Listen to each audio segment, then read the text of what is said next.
नमस्कार, मी संजय बाजीराव मरकड, सरपंच ग्रामपंचायत श्री क्षेत्र मढी. आपण जर पाहिलं असेल तर कालपासून एक नवीन वाद मढी गावामध्ये सुरू झालेला आहे की देवस्थानाच्या गाळ्यामध्ये मुस्लिम समाजाच्या व्यापाऱ्यांना बंदी असतानाही देवस्थान ट्रस्टने त्या ठिकाणी दुकाने दिलेली आहे.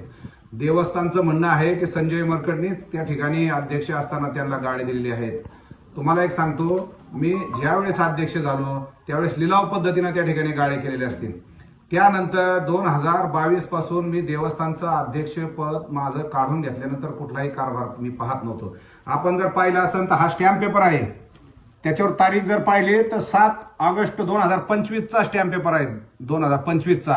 आता हे कार्यकारी अधिकारी किंवा जसा देवस्थान ट्रस्टने शिवसेनेकडे एक संजय राऊत आहे, तसा देवस्थान ट्रस्टने एक संजय राऊत म्हणून महादेव कोकाटेची निवड केलेली आहे, ज्याला घटनात्मक पद कार्याध्यक्ष हे घटनात्मक पदच नाहीये घटनेमध्ये, असं पद देऊन फक्त बोलण्यासाठी त्या ठिकाणी दुसरा एक संजय राऊत त्या ठिकाणी उभा केलेला आहे. आणि त्यांनी सांगितलं की याच्यावर अध्यक्षांच्या सही येतात. आपल्याला हे दाखवू इच्छितो मी की याच्यात बघा सरचिटणीसचा शिक्का आहे, इथं कुठंही अध्यक्षाचा शिक्का नाही. मी ह्या अग्रीमेंटमध्ये कधीही मुस्लिम समाजाला माझी कुठलीही या ठिकाणी सही नाही. मी तर तुम्हाला आव्हान करतो आपल्या माध्यमातून की आपण या, आपण उद्याच्या उद्या ते दुकानं खाली करू. तुमच्यात हिंमत आहे का ते बघा. यानंतर देवस्थानचे जे आत्ताचा कार्याध्यक्ष, जे बोगस कार्याध्यक्ष आहेत, त्यांनी सांगितलं की संजय मरकडचं गोमातेचं आरक्षण आहे. अहो कोकाटे, आणि त्यांनी सांगितलं की हे 2 वर्षात हिंदू झालेले आहेत. 2 वर्षात नाही तर तुम्ही पुण्यामध्ये माझं हिंदुत्वाचं कार्य पाहिलेलं आहे. तुम्ही मला भेटायला यायचे, ज्यावेळेस मी तिथं बूट सोडायचो ते तुम्ही थांबत होते पूर्वी, आणि नंतर मला विचारल्याशिवाय तुम्ही आतमध्ये येत नव्हते. त्यामुळे माझ्या हिंदुत्वाच्या कामाची तुलना तुम्ही करू नका.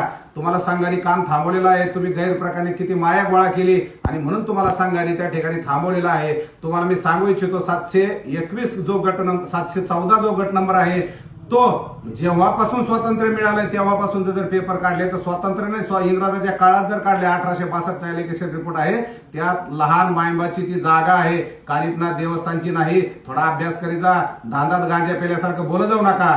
आणि त्या जागेत देवस्थान ट्रस्टने मागच्या 2 वर्षापूर्वी कानिपनाथ देवस्थान ट्रस्ट लावून घेतलेला आहे. त्याचा न्याय प्रविष्ट आहे प्रांताकडे आणि सर्वोच्च न्यायालयामध्ये ते प्रकरण चालू आहे.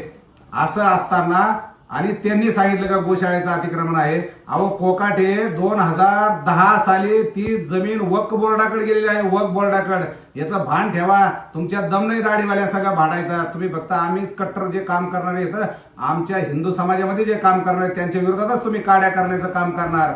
तुमच्यात जर दम असन तर वक्फ बोर्डाची जागा खाली करा. तुमच्यात जर दम असन तर जे मढीमध्ये 80 एकर मध्ये मुस्लिम समाजाचे येतं, उद्या बुलडोजर काढा. माझी गोमातेची जी गोशाळा आहे ना, ती 2च मिनिटात मी काढून घेईन. पहिले यांचं अतिक्रमण काढा. तुमच्यात दम आहे का ते पाहू. उद्याच बुलडोजर घेऊन या. मी बुलडोजरने गोशाळा सपाट करून टाकतो. तुमच्यात दम आहे का लांड्यांची दुकानं काढायचे? माझं खुल्लं या ठिकाणी त्या महादेव कोकाट्याला आव्हान आहे. आणि तुम्ही आम्हाला सांगू नका. जरी प्रशासनाला मी या ठिकाणी सांगू इच्छितो, ह्याच्यामुळे जे देवस्थानने हे जे प्रवक्ते पुढे केलेले आहेत, यांनी जास्त अभ्यास करावा, कागदपत्र अभ्यास करावा. या अग्रीमेंटवर कुठेही संजय मरकडची सही नाही. लांड्याला मी दुकान देऊ शकत नाही आणि देणार नाही. माझी सही त्यांनी दाखवावी.